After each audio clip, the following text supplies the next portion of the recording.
Hello các bạn, chào mừng mọi người đã quay trở lại với kênh YouTube Thunderstorm Go. Và trong video ngày hôm nay mình sẽ mang đến cho các bạn các trận đánh Go Battle League tiếp tục ở khuôn khổ giải Grealish Open với một Pokemon feature hoàn toàn mới, đó chính là Claydon. Claydon là một Pokemon đã được gia tăng sức mạnh trong mùa giải lần này với sự update của Mew Musclap tăng thêm Rodem.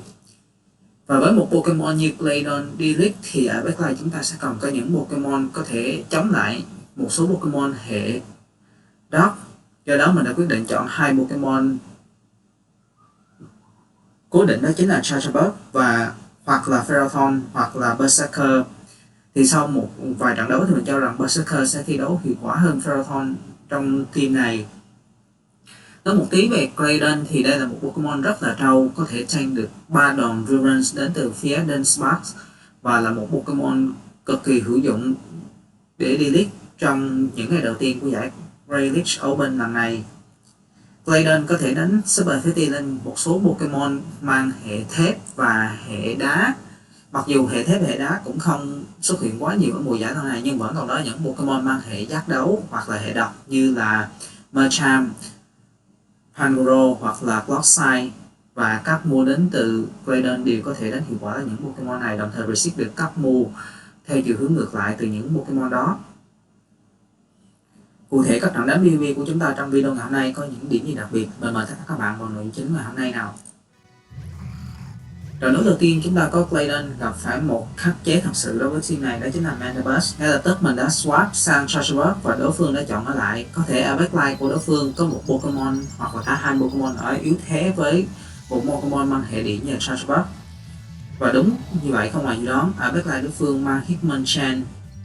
Đây không phải là một meta trong giải lần này bởi vì các đòn counter đã bị giảm sức đêm, và ngoài ra Hitmonchan cũng không có được quát move quá là đặc biệt hoặc là có một chỉ số phòng thủ hoặc là HP ấn tượng.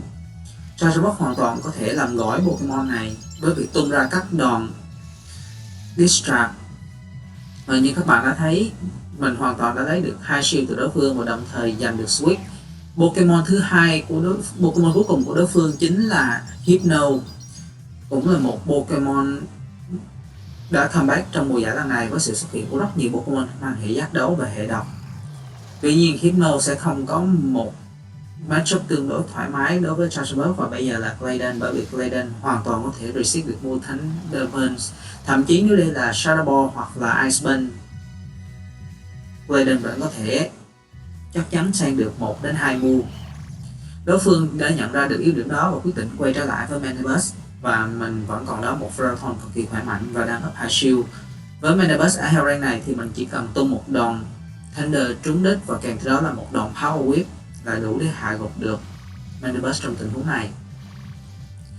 Mình đã quyết định thả đòn Thunder để trên Shark Attack Raw Ability với đòn Aerial Ace từ Mandibuzz, và đòn Thunder đã đưa Mandibuzz vào trong hell rank bằng một sạc mua nữa, có thể KO được Pokemon này.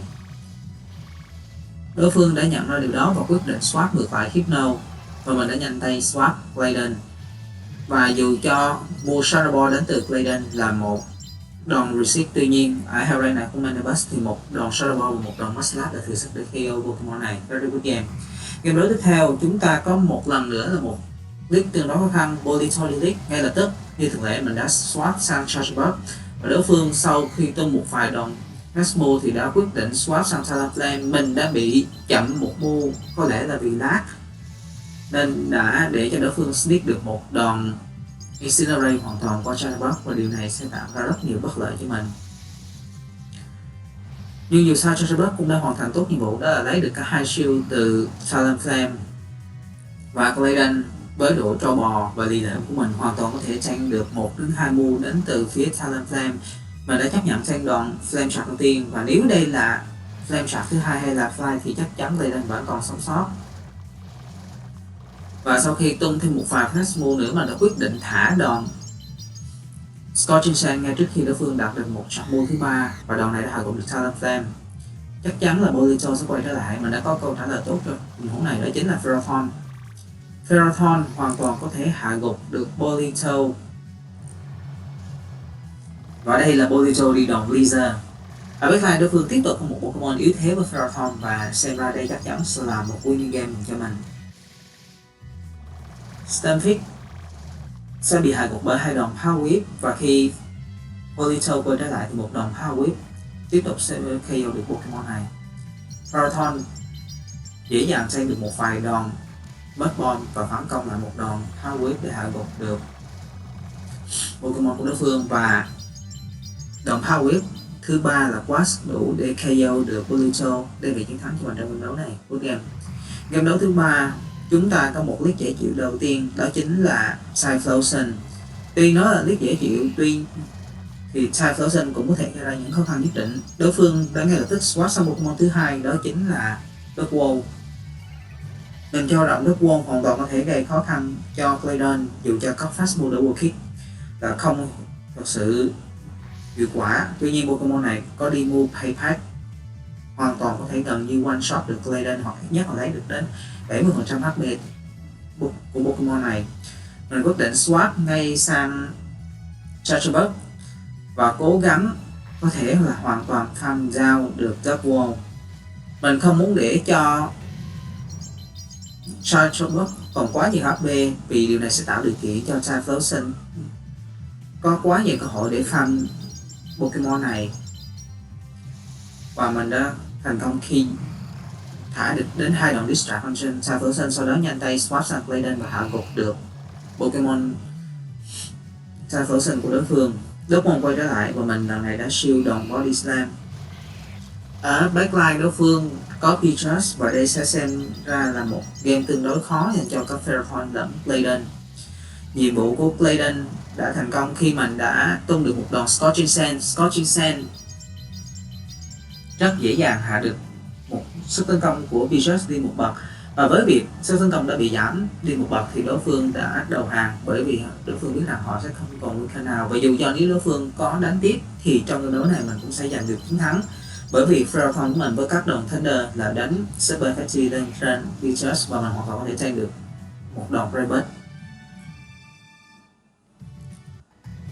Chuyển sang game đấu tiếp theo, chúng ta có một clip khá khó, đó chính là Ferrothorn, và sau khi tung được 4 đòn Fast Move, mình đã nhanh tay catch được đòn Power Whip lên trên Charjabug, và điều này sẽ tạo lợi thế cho mình trong ở backline. Tuy nhiên ở backline của đối phương đã có Talonflame một lần nữa, bởi vì trong các game đấu ngày hôm nay thì mình không gặp quá nhiều Talonflame. Tuy nhiên bằng một cách thần kỳ nào đó, khi mình chuyển qua team này thì Talonflame xuất hiện nhan nhản các bạn ạ. Cũng là một điều rất tương đối là khó hiểu.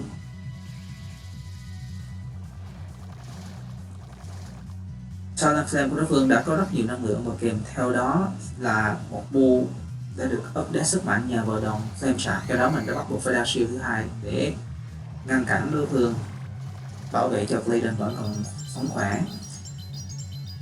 Sau khi hạ gục Talonflame thì đối phương đã để cho Ferrothorn quay lại, và một lần nữa mà đã nhanh tay catch được đòn Power Whip thứ hai lên trên Ferrothorn của chính mình. Và với việc Ferrothorn của mình đang dẫn trước về HP thì mình cho rằng đây sẽ là một điều kiện hiệu quả để cho Ferrothorn có thể endgame cho mình, nếu như ở backline đối phương không có một câu trả lời tốt cho một Pokemon mang hệ cỏ. Và không ngoài đó, ở backline đối phương có Dunsparce. Dunsparce là một Pokemon cũng đã được trở thành meta trong British Open ở mùa giải này, với việc mua Fast Move là Rollout đã được update thêm Rodem. Tuy nhiên Dunsparce sẽ gặp tương đối nhiều khó khăn, bởi vì cả Claydon lẫn Ferrothorn đều có thể đánh cực kỳ hiệu quả khi đối đầu với Pokemon này. Claydon hoàn toàn có thể tranh được thêm một đòn Durance, và ở điều kiện HP full thì Claydon có thể thêm được đến 3 đòn Durance từ Dunsparce các bạn ạ. Đối phương sau khi bị hạ gục, Dunsparce đã quay trở lại với Ferrothorn, và Ferrothorn với một đòn Power Whip đã hạ gục được Claydon. Tuy nhiên điều này vẫn không quá quan trọng, bởi vì chỉ một đòn Thunder đi trúng đích nữa là mình đã có thể hạ gục được Ferrothorn của đối phương. Đòn Power Whip đến từ Ferrothorn của đối phương không gây được quá nhiều sát thương, và đòn Thunder từ Ferrothorn mặc dù không phải là một đòn tấn công hiệu quả nhưng cũng đủ để hạ gục được Ferrothorn cùng với HP của đối phương.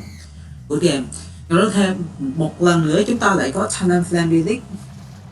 Rất nhiều Talonflame trong video lần này các bạn, mà mình cũng không hiểu vì sao từ khi mình chuyển qua team với Clayton Delete này thì mình liên tục gặp Talonflame, và cái điểm yếu của cả team này có lẽ cũng chỉ có Talonflame mà thôi. Và với việc Talonflame của đối phương là một Pokemon Core Breaker trong team này thì Charjabug là Pokemon duy nhất có thể đánh hiệu quả, hoặc là có một matchup gọi là tương đối ổn so với cả hai Pokemon còn lại của mình, do đó mình đã quyết định swap sang Charjabug. Talonflame của đối phương vẫn còn đó quá nhiều năng lượng, và xem ra trong game đấu lần này Proton bắt buộc phải gánh team cho mình. Điều kiện càng trở nên tệ hơn khi ở backline của đối phương có Obstagoon. Obstagoon cũng đã bị giảm đi đáng kể sức mạnh trong mùa giải lần này, bởi vì đòn counter đã bị giảm đi phần năng lượng có thể gain được. Và nhờ đó Proton của mình không phải dính thêm một đòn Shark Moon nữa đến từ Obstagoon và một đòn Power Whip đủ sức để hạ gục được Obstagoon. Tuy nhiên, backline của đối phương vẫn còn đó Trevenant, và xem ra đây chính là một game mà đối phương đã có một sự sắp xếp quá hoàn hảo để có thể giành được chiến thắng trong trận đấu này. Cuối game đấu tiếp theo chúng ta lại có một Harley khác, đó là Jumpluff, và lần này mình đã quyết định đổi sang Berserker thay vì sử dụng Proton, và đối phương đã có cho trả lời là Swampert. Hiểu rằng đối phương cũng biết đây là đòn Shockwave, như vậy là không, đòn Shockwave đã hoàn toàn one shot được Swampert một cách dễ dàng. Điều này tạo điều kiện thuận lợi cho mình, bởi vì mình hoàn toàn có thể ally cho Charjabug đối đầu với Berserker, và xin lỗi các bạn, đối đầu với Jumpluff, và Clayton đối đầu với Pokemon còn lại của đối phương. Sau khi đã năng sức tấn công tiếp tục với một đòn Shockwave nữa thì mình quyết định tung ra đòn Close Combat để trên CMB của Jumpluff. Đòn Close Combat chắc chắn sẽ gây ra được rất nhiều tổn thương cho Jumpluff, và Jumpluff đã nằm trong hand range mà Charjabug của mình hoàn toàn có thể farm down với hai đòn Fast Move on Switch. Tuy nhiên mình đã chọn tung ra Clayton để dụ ra Pokemon cuối cùng của đối phương. Ở backline đối phương đã có Gudra. Đây sẽ là một matchup mà các bạn sẽ chứng kiến được sự trâu bò của Clayton, bởi vì Gudra cũng là một Pokemon rồng có sức tấn công tương đối là ổn, kèm theo đó là các move Aqua Tail có thể đánh Super Effective lên các Pokemon hệ đất. Như bạn thấy, Aqua Tail không gây ra được quá nhiều tổn thương, và Clayton vẫn có thể tiếp tục tung thêm một move Scorching Sand nữa. Wow, đây cũng có thể được xem như là một Pokemon cực kỳ là hữu dụng ở giải Relic lần này. Các bạn có thể cân nhắc để đưa em nó vào trong team của mình nhé.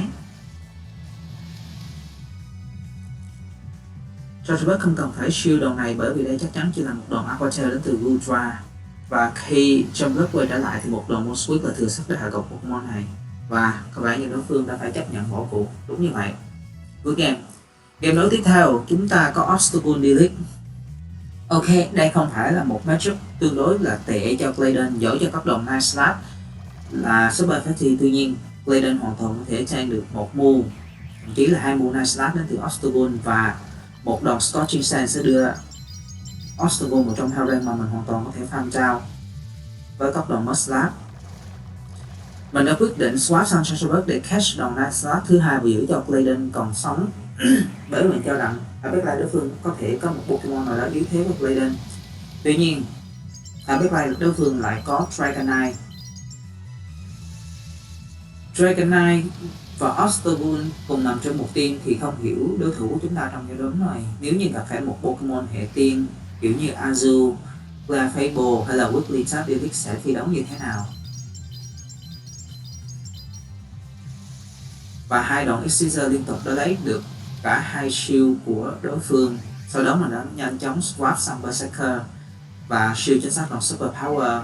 Đối phương cho Obstagoon quay trở lại và mình đã đè được trên CMB của đối phương với đòn Trailblaze. Trailblaze đến từ Berserker dễ dàng hạ gục được Obstagoon, và khi Dragonite quay trở lại mình hoàn toàn có thể farm down để có thể thả được một move bất kỳ nào đó lên trên đối phương. Lần này mình đã chọn thả Close Combat bởi vì đây là một move Super Effective và mình đã được boost attack nhờ vào Trailblaze, và tiếp tục là một đòn Trailblaze nữa đến từ phía Berserker để hoàn toàn KO được Triggersby đem về chiến thắng cho mình trong đấu này. Cuối game Game đấu tiếp theo chúng ta có một bootleg có vẻ như là thứ hai trong video lần này, đó chính là Clockside. Đối phương nhanh chóng swap sang Ferrogate. Ferrogate trong mùa giải lần này tiếp tục một meta tương đối mạnh, nếu mình không nhầm thì nằm ở vị trí thứ tư hay thứ năm gì đó trên bảng xếp hạng cấp meta ở giải Greenwich Open. Và Ferrogate hoàn toàn có thể trang được một đòn Exeter trong Hellrain này, do đó mình đã quyết định thả đòn Distract. Và để đảm bảo cho mình giành được Sweep, mình đã quyết định shield cho Chargerbug và sau đó là hoàn toàn farm down Ferrogate. Khi Clockside quay trở lại, mình cũng có thể thả được ít nhất là 2 đòn Exeter và đưa Clockside của đối phương vào trong Hellrain một đòn Scorching Sand đến từ phía Clayden đủ sức để KO Pokemon này. Clockside đã có được rất nhiều năng lượng và kèm theo đó Pokemon ở backline của đối phương lại là Mandibuzz. Nếu như lần này mình không đi Berserker mà thay vào đó là Ferrothorn thì trong trận đấu này mình gần như sẽ giành được chiến thắng. Mình quyết định thả Trailblaze với hy vọng rằng sẽ bay shield được thành công đối phương, nhưng không, đối phương đã chơi cực kỳ tỉnh táo khi shield đòn Trailblaze đến từ phía Berserker và đối phương đã chơi cực kỳ tốt khi quyết định bay mình với đòn Anyways. Và lần này mình đã chọn thả Close Combat. Close Combat sau khi đã được boost attack thì đây sẽ là một move cực kỳ mạnh. Và mình hy vọng rằng đòn Close Combat thứ hai này sẽ gây ra được một lượng tổn thương tốt hơn cho Mandibuzz và mình sẽ cố gắng để farm down Pokemon này. Tuy nhiên đối phương đã kịp thời thả được một move Dark Pulse và đưa mình vào trong Hellrain mà một đòn Earthquake đến từ phía Clockside là đủ sức để KO. Clockside của đối phương vẫn còn quá khỏe. Đòn Earthquake đến từ phía Clockside đã KO được Clayden và với việc Berserker của mình còn quá HP và một đòn Trailblaze là non-stop damage cũng không thể KO được Clockside, mình đã chấp nhận thua cuộc trong game đấu này, tương đối là đáng tiếc. Stone Age dễ dàng KO được Berserker cuối game. Những sang game đấu tiếp theo, chúng ta có một Harlith tiếp theo, đó chính là Azumarill. Trong video ngày hôm nay chúng ta có rất nhiều Harlith các bạn ạ.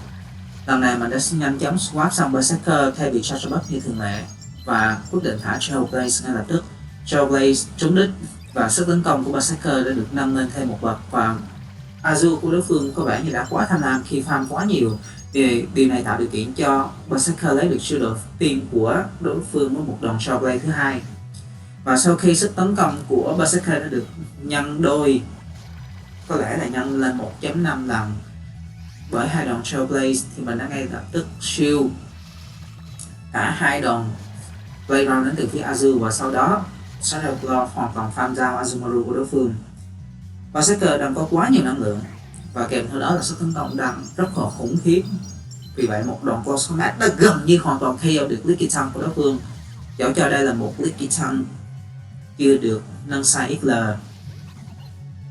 Và lý do đối phương tung ra Lickitung bởi vì ở backline họ sử dụng Scrafty và Scrafty sẽ có một ngày tương đối là khó khăn với cả Chargerbug và Clayden. Chưa kể Berserker của mình vẫn còn trữ một move Close Combat. Thunderbolt không ra được quá nhiều khó khăn cho Chargerbug. Có lẽ như Scrafty của đối phương đã run một hai move là Power Weapon và Thunderbolt thay vì Foul Play và đối phương đã phải chấp nhận thua cuộc trong game đấu. Cuối game đấu tiếp theo lại một lần nữa chúng ta gặp Halix. Và lần này chúng ta có cả swap, đó chính là Toxic Rose đối đầu với Chargerbug. Đòn Close Combat từ Berserker đã lấy được shield đầu tiên của Toxic Rose và sau đó mình đã quyết định tung ra Clayden. Nếu như Toxic Rose đi đòn Shadow Ball thì mình cho rằng đòn này vẫn không đủ để KO Clayden ở trạng thái full HP. Có vẻ như đối phương chỉ đi đòn Mud Bomb và Slug Bomb. Và khi Golbat của đối phương quay trở lại, mình đã quyết định thả đòn Shadow Ball ngay lập tức. Shadow Ball đi trúng đích và đưa Golbat của đối phương vào Hellrain mà mình hoàn toàn có thể farm down. Ở backline đối phương chỉ có một Whimsicott, dẫu cho các đòn Ball Switch là không gây được quá nhiều tổn thương, tuy nhiên các đòn Exeter từ phía Chargerbug vẫn là rất mạnh và mình đang up shield so với đối phương, nên đây sẽ là một điều kiện vô cùng hoàn hảo để cho Chargerbot của mình close game đấu này. Mình đã siêu đòn Krasnod và sau đó phản công lại với đòn Chargerbot. Có lẽ như đối phương của chúng ta nhận ra họ đã không còn Winker nữa và đã phải chấp nhận bỏ cuộc. Đúng vậy, có lẽ như đối phương của chúng ta đã close up rồi các bạn ạ. Corbett quay trở lại. Vâng, như vậy là mình đã giành được chiến thắng trong trận đấu này tương đối là dễ dàng. Đó cũng chính là game đấu cuối cùng trong video ngày hôm nay. Mình hy vọng rằng các bạn sẽ thích video ngày hôm nay của mình và đây hy vọng cũng sẽ là một team hiệu quả để cho các bạn leo rank League Open trong những ngày đến. Nếu như các bạn thích video này, mình hy vọng rằng các bạn sẽ để lại cho mình một like, một subscribe và đặc biệt là share các video của kênh Thunderstorm Bugo một cách rộng rãi hơn. Trong những ngày sắp đến thì mình sẽ tiếp tục làm ra những video về những meta trong các giải đấu ở mùa giải lần này. Các bạn hãy cùng chờ đón xem video của mình ha. Tạm biệt tất cả các bạn.